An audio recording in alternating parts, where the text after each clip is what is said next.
आपका हमारे YouTube channel doctor अमर official में हार्दिक स्वागत है। और इस चैनल के सभी वीडियो ज्ञानवर्धक एवं मनोरंजक हैं, जिसे आप लाइक, शेयर और सब्सक्राइब कीजिए। आज हम चर्चा करेंगे एक इंटरमीडिएट के हिंदी पाठ्य पुस्तक में जो एक पाठ दिया गया है पढ़ने को, बेजोड़ गायिका लता मंगेशकर, जिसके लेखक हैं कुमार गंधर्व। कुमार गंधर्व हमारे भारतीय शास्त्रीय संगीत के एक महान गायक थे, जिनका 1992 ईस्वी में देहांत हो चुका है। लेकिन वह हमारे भारतीय शास्त्रीय संगीत के महान गायक एवं संगीत मनीषी थे। इन्होंने इस पाठ के माध्यम से लता मंगेशकर की बेजोड़ गायकी के बारे में जो चित्रण किया है, उसे हमारा पूरा देश ही नहीं, दुनिया भी मानती है कि लता मंगेशकर ने किस प्रकार अपना पूरा जीवन संगीत के प्रति समर्पित कर दिया। कुमार गंधर्व ने शुरुआत की है कि किस तरह मैं अस्पताल में बेड पर जब अपना इलाज करा रहा था, तो कुछ तबीयत ठीक होने पर मैंने रेडियो सुनने के लिए मांगा और अपने बेड पर उस रेडियो को सुन रहा था। तो उसमें कार्यक्रम में एक मधुर स्वर हमें सुनाई दिया और बरबस अपनी ओर मेरे कानों को आकर्षित किया। वो इतनी मीठी और अच्छी आवाज थी कि मैं सुन के मुग्ध हो गया और मन ही मन सोचने लगा कि ये किसकी आवाज है जो इतनी मनमोहक है, मीठी है। तो गाना समाप्त होने के पश्चात उद्घोषक ने नाम की घोषणा की कि अभी आप सुन रहे थे गायिका लता मंगेशकर को। उस समय से लेकर अपनी पूरी जिंदगी लता मंगेशकर को संगीत के शिखर पर नई नई ऊंचाइयों को छूते हुए पाया, सफलता का परचम लहराते हुए पाया। ऐसा अनुभव और वर्णन कुमार गंधर्व ने इस पाठ के माध्यम से किया है कि लता मंगेशकर बेजोड़ गायिका थी।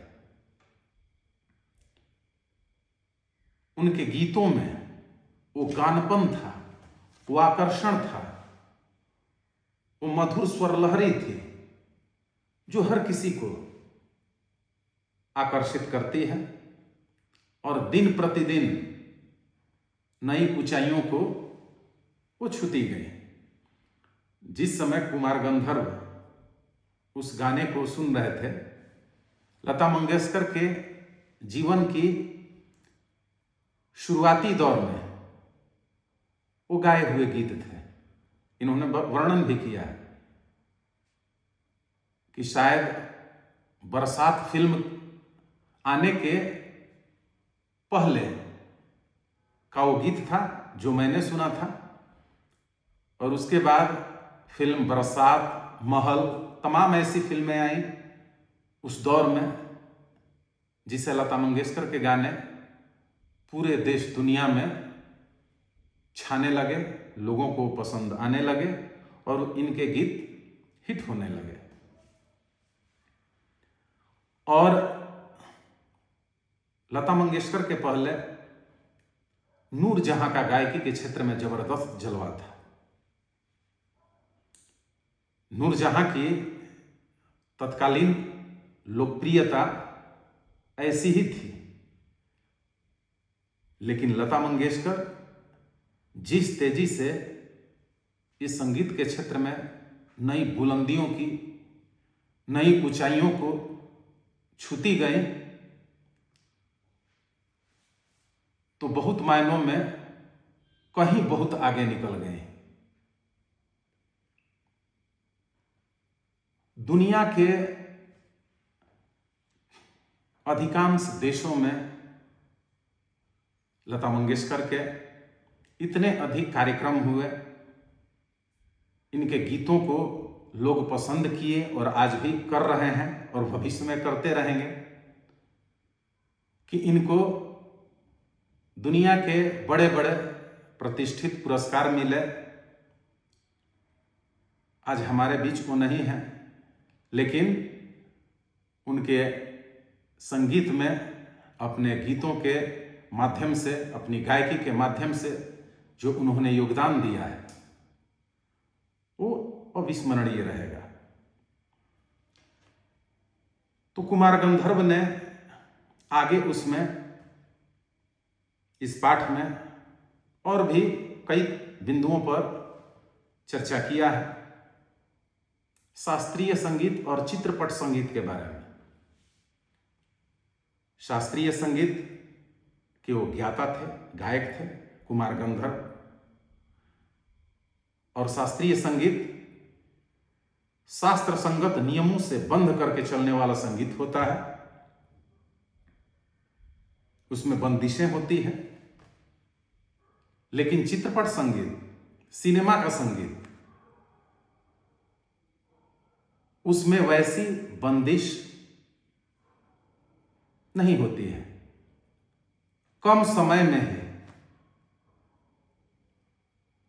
अपनी जादुई आवाज से जो गानपन लता मंगेशकर ने अपनी गायकी के माध्यम से लोगों के दिलों तक, कानों तक पहुंचाया, उसकी जबरदस्त तारीफ कुमार गंधर्व ने की है, कि जो कभी लगता नहीं था कि इस संगीत से आगे भी चित्रपट का संगीत निकल जाएगा, तो लता मंगेशकर और इनके जैसे कलाकारों ने ये काम किया कि वही निर्मलता, सरलता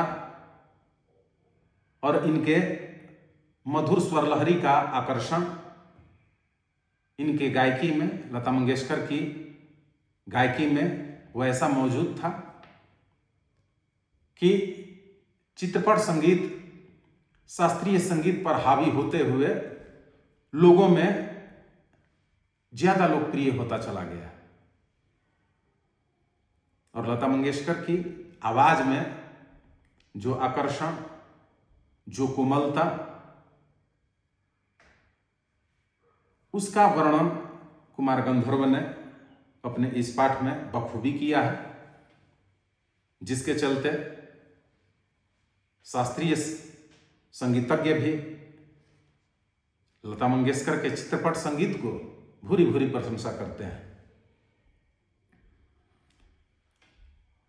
और सबसे बड़ी बात है, संगीत एक साधना है। इसमें रियाज, परिश्रम काफी मायने रखता है।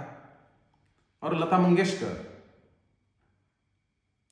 अपने जीवन काल में हमेशा रियाज पर, कठिन परिश्रम पर बखूबी ध्यान देती रही, और इसमें इन्होंने कहीं कोई कमी रहने नहीं दी। उसी का नतीजा है कि वे काफी उम्रदराज होने के बावजूद भी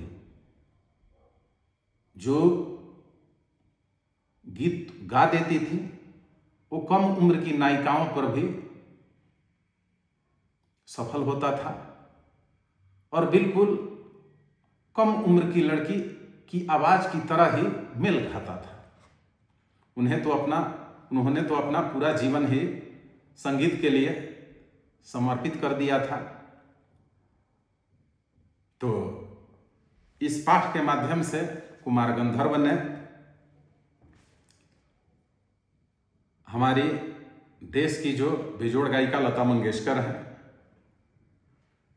उन्होंने हमारे देश का ही नहीं, हमारे देश का नाम उन्होंने पूरे विश्व में रोशन किया अपनी गायकी के माध्यम से, संगीत में अपने योगदान के माध्यम से, जिसका वर्णन और चित्रण कुमार गंधर्व ने इस पाठ में किया है। और इस पाठ में भी कुछ ऐसे शब्द हैं जिनका छात्र छात्राओं को अवलोकन करके उन्हें ध्यान से पढ़ लेना चाहिए शब्द निधि के अंतर्गत। जैसे कुछ शब्द आए हैं। चित्रपट का अर्थ होता है सिनेमा। अद्वितीय, अद्वितीय का मतलब अनुपम, जिसके समान दूसरा न हो। विलक्षण, विलक्षण का मतलब अद्भुत, अपूर्व। एक शब्द आया है अभिजात संगीत। अभिजात संगीत का अर्थ है शास्त्रीय संगीत। चौकस वृत्ति, चौकस वृत्ति का अर्थ है सावधानी। फिर अगला शब्द है सितारिये। सितारिये का मतलब है सितार बजाने वाले। इस पाठ में एक जगह चर्चा है कि सितारिये विलायत खां सितार बजाते थे, उनके पिताजी भी सितारिये थे, यानी कि सितार बजाने वाले थे। तो सितारिये विलायत खां अपने सितार बजाने वाले सितारिये पिताजी से भी काफी आगे निकल गए थे इस कला में। तो सितारिये का मतलब होता है सितार बजाने वाले। अभिरुचि, अभिरुचि का अर्थ होता है पसंद। दिग्दर्शक, दिग्दर्शक का अर्थ होता है दिशा दिखाने वाला, यानी कि डायरेक्टर। रंजक, रंजक का अर्थ होता है प्रसन्न करने वाला। अगला शब्द है कौतुक। कौतुक का अर्थ है कुतूहल। फिर एक शब्द आया है अदृष्टपूर्व। अदृष्टपूर्व का अर्थ है जो पहले नहीं देखा गया हो, अदृष्टपूर्व। फिर एक शब्द आया है शताब्दी, यानी कि 100 वर्ष। इस प्रकार से इन शब्दों का ध्यान से छात्र छात्रा अवलोकन करें। समानार्थी अर्थ पर्यायवाची शब्द के रूप में भी ये हमेशा काम में आएंगे। बहुत बहुत धन्यवाद।